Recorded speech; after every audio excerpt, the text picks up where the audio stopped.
มาหาน้องสาลีเนาะเพราะว่าได้ยินข่าวว่าแม่เพิ่นมาแล้วพี่น้องเอ้ยมาแต่เวียงเพิ่นเนาะแม่เพิ่นนี่ก็ซื้อจะนะเฮาลงแม่ซื้อแจวซื้อแจ้ว แม่น ซื้อแจ้วพี่น้องเอ้ยมาดนนะบ่ มาอยู่เวียงหันเดือนแหละ อยู่เวียง6 เดือน แม่น บัดนี้เอื้อยไปเฮ็ดอีหยังอยู่ ไปเฮ็ดเวียกแม่บ้านฮอดต้นไม้ยังทูบ้าน อ๋อให้เป็นเดือนเท่าใดอยู่ ตอนรับเอ็ดหัน4 เดือนหันคอยไปอยู่หันเขาให้เดือนละ2,5 ล้าน 2 ล้าน4 เดือนบ่ แม่น อืม เขาบ่ได้เอาขึ้นเงินเดือน เขาบ่ได้เอาขึ้น ช่วงนี้เขาเอาขึ้นเดือนละ3 ล้าน2 เดือนพอดีแบบบ่สบายเฮ็ดเวียกบ่เต็มเดือน อืม เพิ่น พวกยังติดหนี้ธนาคารบ่ แม่นอันนี้ยังบ่ทันฮู้เพราะว่าข่อยถามว่าสิเฮ็ดแนวใดเพราะว่าเขาแบ่งกันบ่เราก็บ่ปากบ่ฮู้จักสิเฮ็ดแนวใดบ่ฮู้ข้างลูกหาซื้อดินบ่มีไผขาย อ๋อทำเม็ดก็คือง่ายๆตัว แม่น ยืมธนาคารสิซื้อดิน แม่นอยากได้ดินยืมธนาคาร อ๋อน้องสาลีดีใจบ่แม่มาเนี่ย ดีใจ อ๋อดีใจเนาะได้เห็นหน้าแม่เนาะ โดย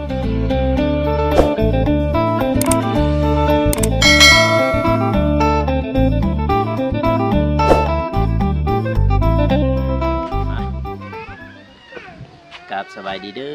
พ่อแม่พี่น้องเนาะบ่ว่าสิอยู่ภายในหรือว่าต่างประเทศก็ยินดีต้อนรับเข้าสู่ช่องบาโกสนบทสอบปุปลาวเนาะพ่อแม่พี่น้องเอ้ยมื้อนี้ก็มาหาน้องสาลีเนาะเพราะว่าได้ยินข่าวว่าแม่เพิ่นมาแล้วพี่น้องเอ้ยมาแต่เวียงเพิ่นเนาะตกมื้อนี้บาโกก็มาคนเดียวเนาะทีมงานก็ไปเพื่อนน้องเดิมพุ่นแหละเข้าไปติดตามทางนั้นเนาะทางนี้เบาโกมาติดตามเนาะพี่น้องเนาะพี่นะเพื่อนของเพื่อนพี่น้องไอ้ทางหลังนี่เนาะที่โจทางนี้กับฝนสิตกกันเด้อพี่น้องเด้อฝนสิตกทางนี้เลยว่าวันนี้ทั้งฝ่าห้องให้ได้ทางนี้ดิโจมื้อนี้เมื่อกี้เฮาก็ไปเบิ่งดินเนาะคือว่ามองที่ว่าเฮาจะเฮ็ดเฮือนหรือว่าเฮ็ดบ้านให้น้องซาลีพี่น้องเอ้ยบางทีฝนสิมาเลยพี่น้องเอ้ยทางนี้ป้ามืดครึ้มเลยทางนี้ไป่ะพี่น้องเอ้ยเดี๋ยวห้องเขาไปทางแม่เพิ่นเลยเนาะเพราะว่าแม่เพิ่นมาเลยพี่น้องเอ้ยไปโอ้ทางในหอนบ่ทางตัวสบายดีเด้อโดยสบายดี เมื่อสุขคนเด้อ ปลาเหลื่อมพี่น้องเอ้ยแล้วบ่เป็นหยังพอเขาถือกล่องนำพี่น้องเนาะมาดนแล้วบ่มาแต่เวียง หากัน3 มื้อเลย ย้ำมาก็ได้น้องโอเคเห็นหมดบ่เห็นหมดบ่โดยน้องสลีก็เห็นบ่ เห็น สบายดีดีกล่องแน่น้อง โดยสบายดีเบิร์ดสุขเด้อบางคนเคยได้ แม่เพิ่นนี่ก็ซื้อจะนะเฮาลงแม่ ซื้อแจว ซื้อแจ้ว แม่น ซื้อแจ้วพี่น้องเอ้ย แจวเมา บัดนี้ใหญ่มาดนแล้วบ่มาแต่เวียงนะมาเฮ็ดเวียกอยู่เวียงแล้วเนาะ แม่น มาดนแล้วบ่ มาอยู่เวียงหันเดือนแหละ อยู่เวียง6 เดือนบัดนี้เอื้อยไปเฮ็ดอีหยังอยู่ ไปเฮ็ดเวียกแม่บ้านฮอดต้นไม้ยังทูบ้าน อ๋อเป็นแม่บ้าน แม่น แต่ว่าปัดเงินซ่าน แม่น บัดเฮ็ดกินเด้ก็เอื้อยบ่ แม่นเฮ็ดกินเอง วันนี้เซาเขาบ่ห้องนอนอยู่หั่นหรือว่าอยู่นำเขาเลย อยู่น้ำเขาเลยเพราะว่าห้องนอนแบบค่าน้ำค่าไฟเขาบ่ได้เซาเขาให้เขาอยู่พี่มีแต่กินข้าวเอง กินข้าวเองบ่ แม่น เขาให้เป็นเดือนเท่าใดอยู่ ตอนรับเอ็ดหัน4 เดือนหันคอยไปอยู่หันเขาให้เดือนละ2,5 ล้าน 2 ล้าน4 เดือนบ่ แม่น อืม เขาบ่ได้เอาขึ้นเงินเดือน เขาบ่ได้เอาขึ้น ช่วงนี้เขาเอาขึ้นเดือนละ3 ล้าน2 เดือนพอดีแบบบ่สบายเฮ็ดเวียกบ่เต็มเดือน เดือนนี้เขาเอาขึ้นแล้ว3 ล้าน แม่น เนาะ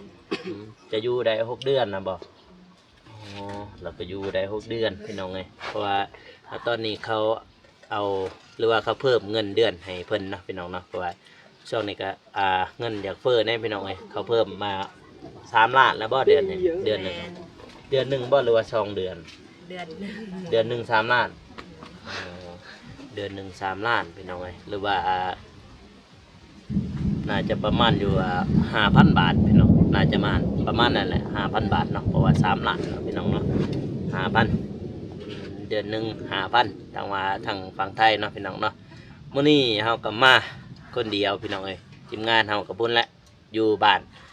น้องเดิมเนาะเบาลี่เพิ่นก็บ่ทันได้เข้ามาทางนี้มาได้3 มื้อแล้วบ่จ้ะ แม่ วันนี้คือเอื้อยมาทางนี้เนี่ยวันนี้เอื้อยสิกลับคืนมาทางนั้นหรือว่าบ่ได้กลับเลย อันนี้ยังบ่ทันฮู้เพราะว่าคันเฮามาอยู่พี่เลยเฮาบ่ฮู้ว่าเฮาสิเอากินหยังเพราะว่าอนาคตเฮาต้องแบบรับจ้างหาเงิน อืมอืม แบบเลี้ยงลูกแบบนี้ อืม เฮามาอยู่เลยนํลูกก็บ่ยังบ่ทันฮู้ อืมอืมบ่ทันฮู้ว่าสิอยู่เนาะ แม่นเพราะว่าไปก็บ่แม่นสิทิ่มลูกเพราะว่าไปหาเงินเลี้ยงลูกอันนี้ลูกบ่สบายพ่อแม่บ่สบาย อืมอืม ก็ลงมาเพราะว่าบ่มีไผเฮ็ดเวียกทางนี้ก็เลยมาซอยน้องชาลีนี่เพราะว่าเพิ่นก็เฮ็ดบ่ไหวคือกันผู้เดียวเพราะว่า อืมอืม ช่วงเวียกมันบ่ได้หนักหนาอหยังสาหัสเพราะว่า อืม ข่อยก็ไปหาเงินแบบนั้นเพราะว่าแบบนี้แหละเขาเลี้ยงดูนํกันเพราะว่าข่อยก็เพิ่งลูกสาวข่อยบ่มีลูกสาวข่อยก็บ่ฮู้ว่าสิเฮ็ดจังใดคือกัน โดยเออก็คือว่าแม่เพิ่นก็บ่ได้ปะลูกเด้อพี่น้องเด้อแต่ว่าบ่ได้ปะบ่ได้ทิ่มแต่ว่าแต่ละเดือนเอื้อยก็ส่งเงินอยู่เนาะ แม่นส่ง อืมเดือนละเท่าใดจะส่งมาทางนี้ ตอนนั้นตอนข่อยได้เดือนละ2.5 ล้านซื้อกินข่อยก็โอนให้1.5 ล้านข่อยกิน1.5 ล้านเพราะว่าเงินมันเพ้ออีหยังก็มันแพงเบิดนั่นได้3 ล้านโอนให้2 ล้านแบบนั้น อืมให้เอื้อยล้านหนึงเนาะ แม่น อ๋อก็คือว่าน้องของซาลีนี่มีหาคนเนาะ แม่น เพิ่นก็เลยต้องได้เลี้ยงน้องอีกพี่น้องเอ้ยทางนี่เนาะ เพิ่นเป็นคนตัวแทนแม่ แบบว่า ไปหา แง่ก็คือเพิ่นเป็นเสาหลักเนาะ แม่น เสาหลักของเฮือน เป็ พี่ น น้อง เสาหลักบัดแม่บ่อยู่เพิ่นน่ะเป็นคน เพิ่นละเป็นคนเลี้ยงพี่น้องเอ้ย เลี้ยงน้อง เอื้อยมานี่ก็ได้3 มื้อแน่นอน3หรือ3 มื้อกับมื้อนี้ 4กับมื้อนี้ เพราะว่าเฮาก็ขยันมื้อเดียวกันมาจากมื้อเขาปั๊มใหม่อยู่หั่นน่ะมื้อเดียวกันมาจากเนาะ บ่มื้ออื่น อ๋อ วิทย์เฮาอันนั้นมาพอดีมื้ออื่นเพิ่นมา โดย อื เอิ้ ม นพอดีมา มาแต่เวียงเดี๋ยวนี้จ้างรถเท่าใดแหละกลับมาเนี่ยแต่เวียงครับ จ้างรถอันซื้อปีรถอัน400,000สิซื้อกินรวม500,000 อ๋อคือง่ายๆก็ต่อมือบ่หรือว่าต่อรถอีกบ่หรือว่า บ่ได้ต่อ คิวเดียวมาเลยยาวมาฮอดบ้านเฮา คิวเดียวเลย นี่ทางนี้ก็สิฝนแล้วพี่น้องเอ้ยพอเพิ่นก็มา3 มื้อแล้วเนาะทางนี้นะบ้านโนอนก็อยู่ในแล้วเนาะอยู่ในอีหยังแล้วเนาะก็คิดฮอดลูกอยู่พี่น้องเอ้ยเราก็บ่ได้ทิมบ่ได้ปะ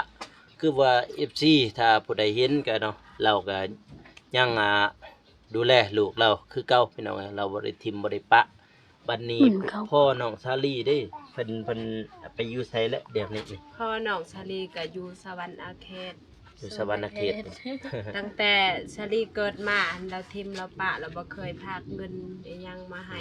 มีแต่ข่อยเลี้ยงผู้เดียว อืมตั้งแต่เราทิม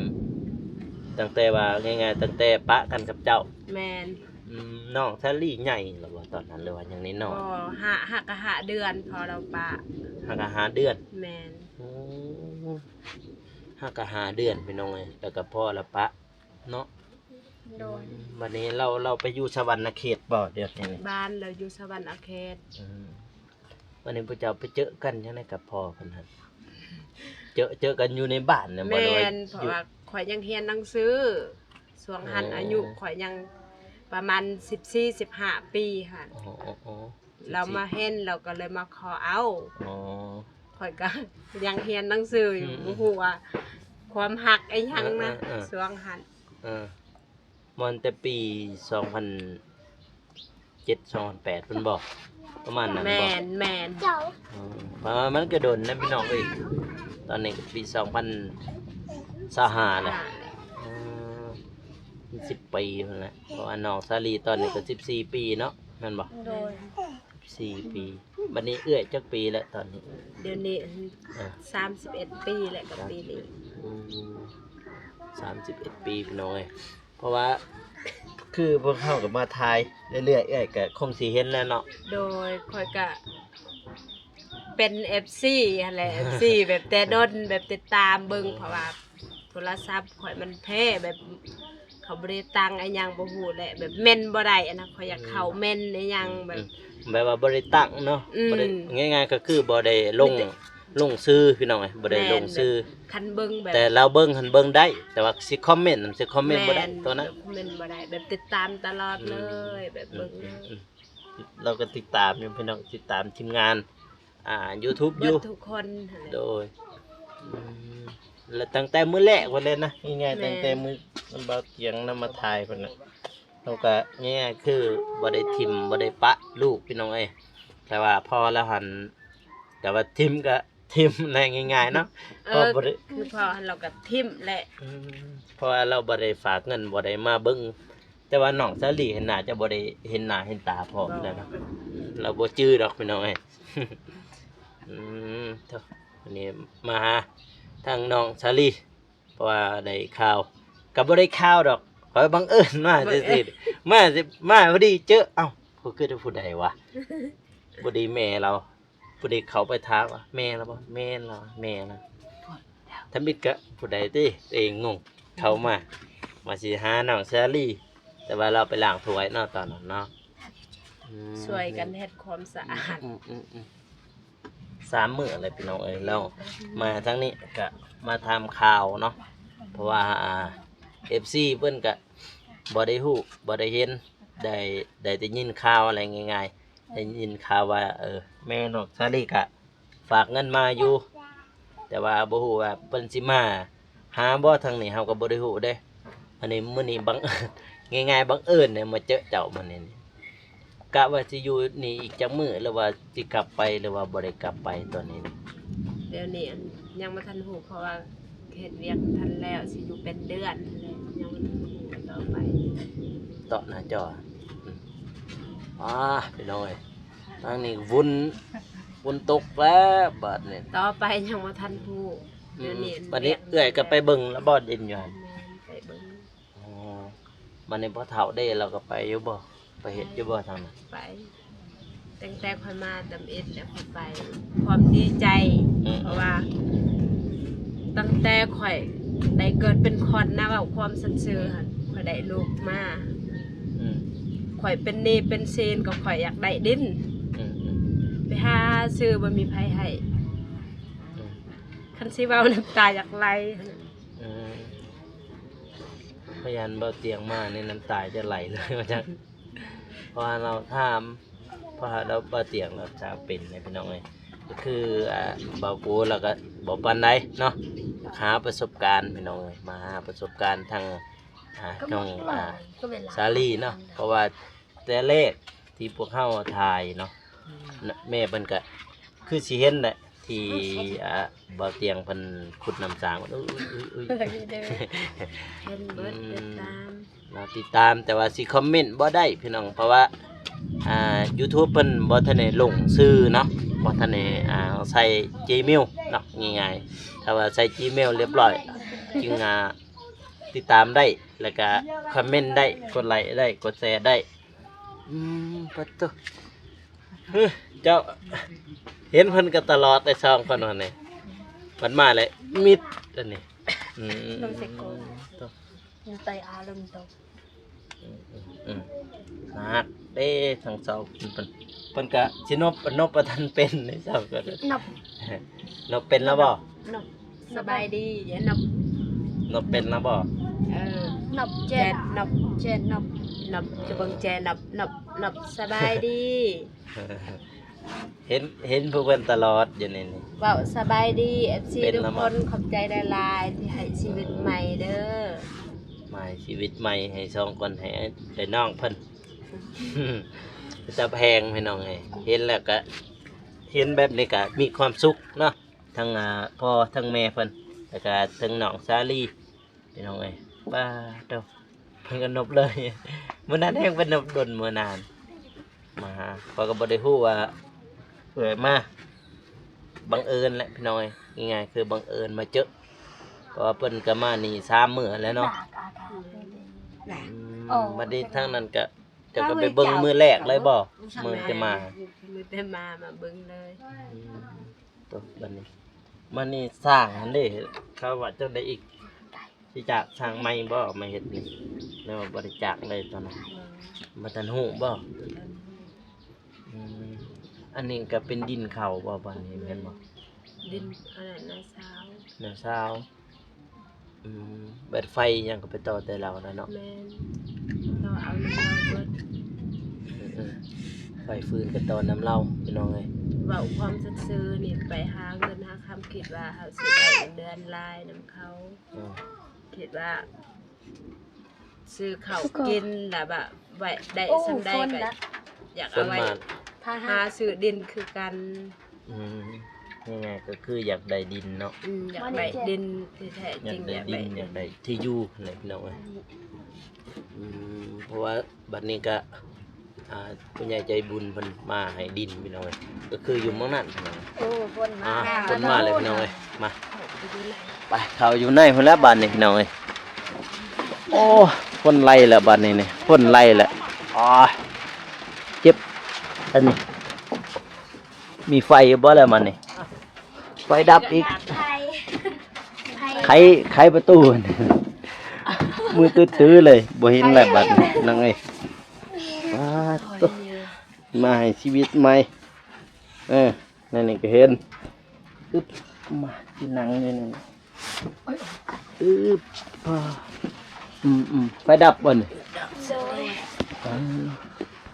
ไฟก็ดับไปดอก วันนี้ลบอยู่นี่แล้วบัดนี้นี่คนบัดนี้น้องซาลีบ่นอนอยู่หั่น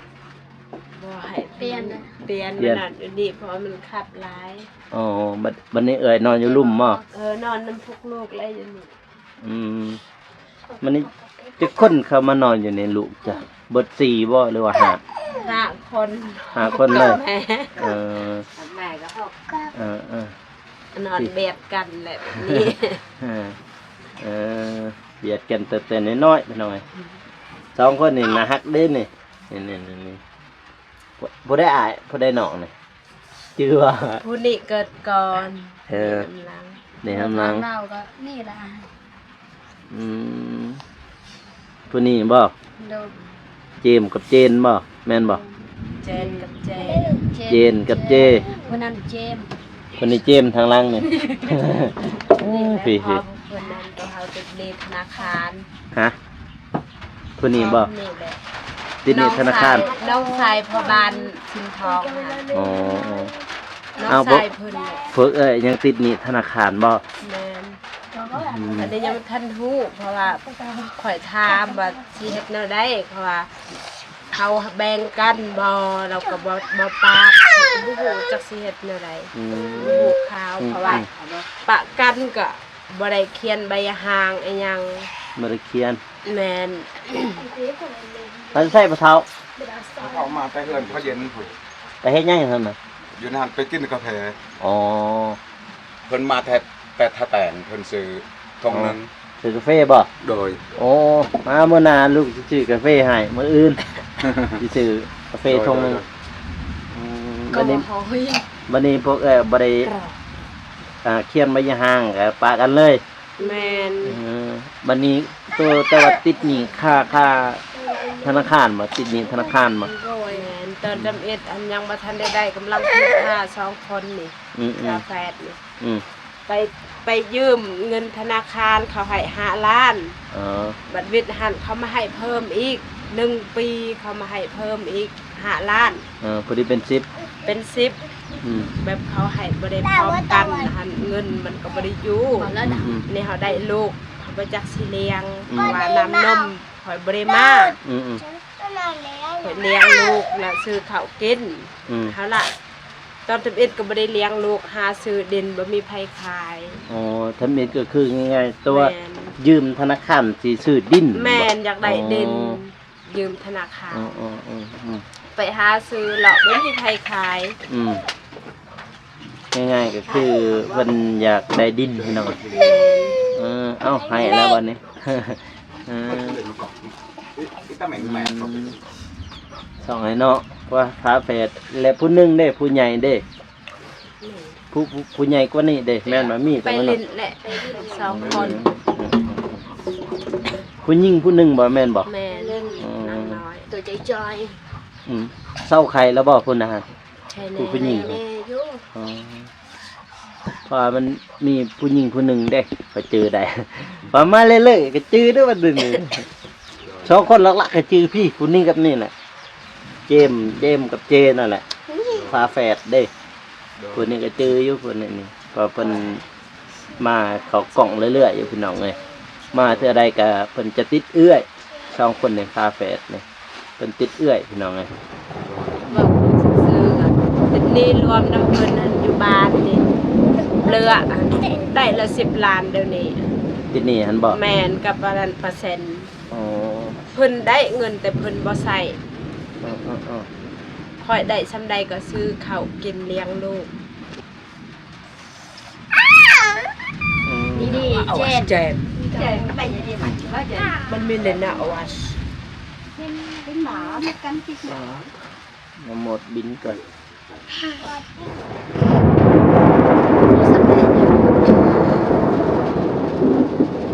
บินแล้วหมดบินแล้วผมเป็นอย่างนี้มันนี้จะติดหนี้ธนาคารใส่ระบบหรือว่าหยัง ยังบ่ทันได้ใส่อยู่บ้านก็ยังบ่ทันได้ใส่ อยู่บ้านนี่ก็มีบ่ มีได้ละ10 ล้าน อยู่บ้านนี่บ่ แม่นตอนทำ11มันจะมี2 ล้าน ใช่ อืม เขาก็ไล่เลยเปอร์เซ็นต์ อ๋อ เขาได้อันปลูกมันไอ้หยังเขาก็บ่ได้มีแต่หมูป่าบุไปกินจนเบิด ที่มีเถินพวกเอื้อยืมมัน2 ล้านเนาะอยู่ในบ้านเนาะบัดนี้เปอร์เซ็นต์แล้วเนาะบัดนี้ แม่ เนาะ น เส้นเลยเดือน อืมเปอร์เซ็นต์นี่พี่น้องเอ้ยแต่ละเดือน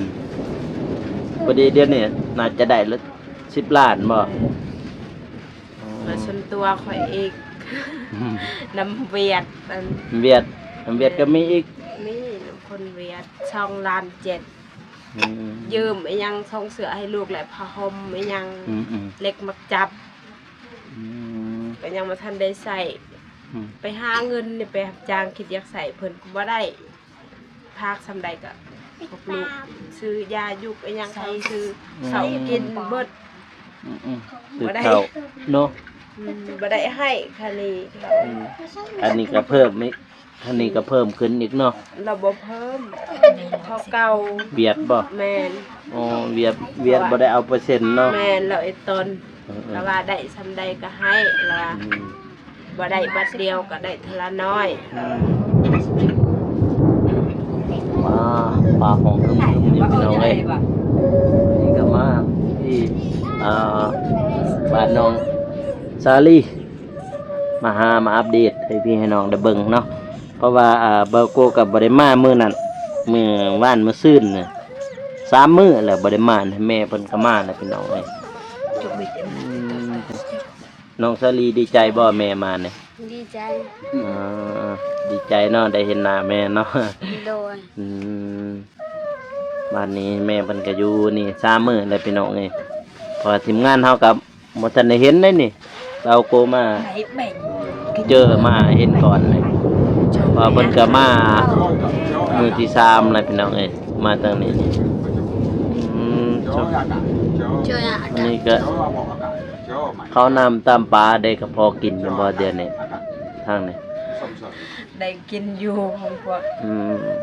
ไอ้หยังแหละเขา บ่ มาให้ บ่เอานุ่งบ่ มาเอา เออ ได้ยินลูกสาวว่า อืม ข่อยลงมากับบ่ได้เงินพอเก็บได้แต่ค่าจ้างรถลงมา อืม บ่ได้ซื้อข้าวน้ำอีหยัง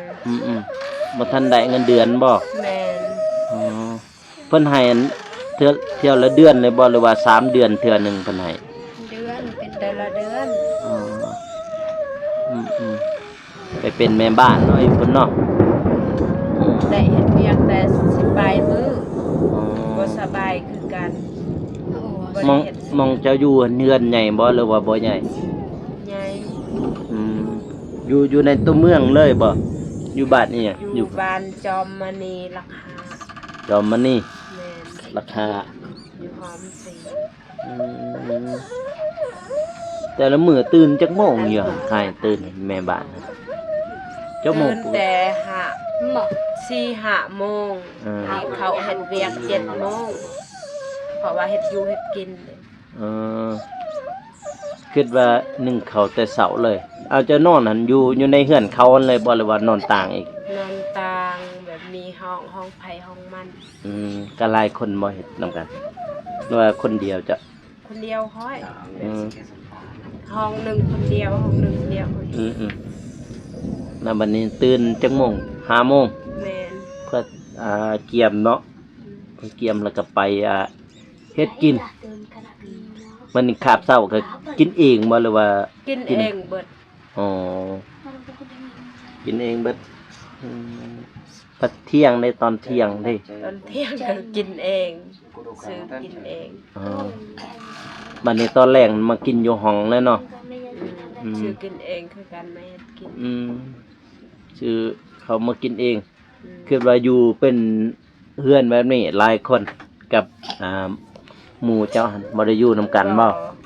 อืม แบบเฮือนมีหลายสันแบบแม่หลายห้องแบบอยู่ไผอยู่มันแบบ อืมตัวเจะนอนหันอยู่ในเฮือนมองเจ้าเฮ็ดหันเลยบ่หรือว่าออกห้องต่างอี แม่ ก นอยู่บอนข่อยเฮ็ดแหละเฮือนตัวข่อยเฮ็ดแบบแถวนั้น อ๋อ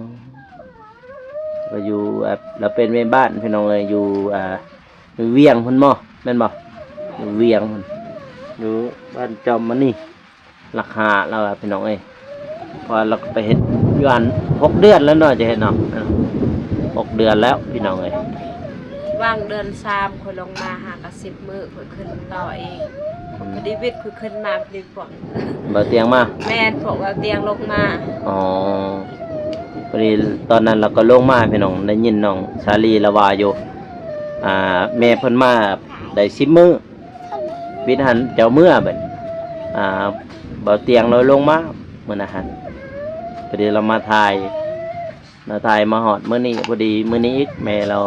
มา แต่ว่าเตียงเราก็บ่ได้เห็นเจ้าแล้วเนาะ อืม อืม FC ก็บ่ได้เห็นทางไผพี่น้องเอ้ยพี่มาเห็นทางช่องบ่าวโกมื้อนี้ บ่าวโกก็มาเห็นมื้อนี้แหละเอ้าเต็งคือผู้ใดเด้อยู่หั่นเมื่อกี้นี่กำลังว่าสิถามน้องชาลีอยู่บ่พอดีไปถามถึกแม่เราพี่น้องเอ้ยอืมอันนี้จังได๋เนาะบัดนี้ฝนก็ตกล่ะสิเมื่อกลับบ่พุ่นแหละถ้าแต่งฝนตกแล้วทางนั้นฝนแห้งแล้วทางนั้นใช่แล้วบ่เฒ่านอนแล้วบ่ เราไปอันไหนอยู่บ่ เขาบ่ได้ว่าอิหยังติอยู่เฮาปั๊มใหม่มื้อนั้น บ่ อืม ดังapa ya ว่าเฮาปั๊มใหม่มื้อนั้น เขาบ่สบายอยู่ เฒ่าบ่สบาย โดย อืมเฒ่าน้องซาลีบ่สบายพี่น้องเอ้ยเพราะเราไข้อืมโอเคพี่น้องเอ้ยคลิปนี้ก็อย่าลืมฝากกดไลค์กดติดตามเนาะเพื่อเป็นกำลังใจให้เบาโกและก็น้องซาลีพี่น้องเอ้ยเพื่อทำบ้านให้สำเร็จ แต่ว่าบ้านน้องเดิมหันก็สำเร็จน้อยหนึงแล้วเนาะก็รอท่าเบาเตียงเพิ่นมาแล้วก็สิขึ้นเลยเนาะเพราะว่าเพิ่นมุ่งมื้อนี้น่าจะสำเร็จแล้วถ้าว่าบ่สำเร็จก็ต่ออีกต่อไปต่อเรื่อยๆเพราะว่างบทางนั้นก็ตามที่ฮู้มานะก็โอเคอยู่นำเบาลีก็มีอยู่เนาะแล้วก็ทางบ้านน้องซาลีนี่งบก็ยังบ่ทันมีเนาะง่ายๆ งบทางบ้านน้องซาลียังบ่ทันมีพี่น้องเอ้ยก็ทางพ่อเฒ่าเพิ่นก็อัปเดตอยู่แล้วว่าเฮ็ดอยู่ทางอันน่ะทางเบื้องน่ะหั่นเพิ่นก็แปดอยู่หรือว่าตัดใหม่อยู่ตัวมองได้ที่ว่ามันค่ากับเพิ่นก็ตัดออก5 คนในบ้านนี่แหละ จ้างๆกันเราก็บ่ได้จ้างหรอกพี่น้องเอ้ยถ้าเบิ่งสร้างเพิ่นเรื่องสร้างที่เฮ็ดบ้านน้องสะเลียนบ่ฮู้ว่าสิเอาสร้างอยู่ไสหรือว่าสิเอาสร้างแดงหรือว่าสิเอาสร้างในบ้านแล้วนี้สร้างอยู่บ้านก็มีแต่ว่าเนาะสร้างคอนเทนต์เลยได้ บ่ฮู้คือกันบ่ฮู้บ่ มีอยู่แต่ว่าแบบเขาก็เฮ็ดคือกัน อืม เขาจ้างหลายคน แต่ว่าบ่ทันฮู้เพราะว่า ทางบ้านว่ามันแพงเกินเขาว่า อืมอืมเขาก็หับอยู่บ่แบบนี้เคยจ้างอยู่บ่เคยเห็นเขาจ้างบ่แถวบ้าน เค กัน ยแถวบ้าน อื เขา ม จ้าง เขาก็จ้างคือกัน อืม อืมสำนักก็เฮ็ดเดือนโมเดิร์นแต่ว่าทางนี้เนี่ยส่วนน้อยสิได้เฮ็ดเดือนโมเดิร์นทางนี้เพอจะหลายเฮือนตุ๊บหลายกว่าเฮือนกุ๊บหลายกว่าอืมโอเคพี่น้องเอ้ยคลิปนี้ก็บ่โกก็สิจบไว้เพียงเท่านี้เนาะพี่น้องเนาะแล้วเจอกัน EP ต่อไปเอาสบายดีแน่ สบายดีเบิดทุกคนเด้อขอให้สุขภาพแข็งแรง โดยน้อง โดยสบายดีเบิดสุขคนเด้อ โน้โอเคพี่น้องแล้วเจอกัน EP หน้าเนาะสำหรับคลิปนี้ขอกล่าวคำว่าสบายดีพี่น้อง โดย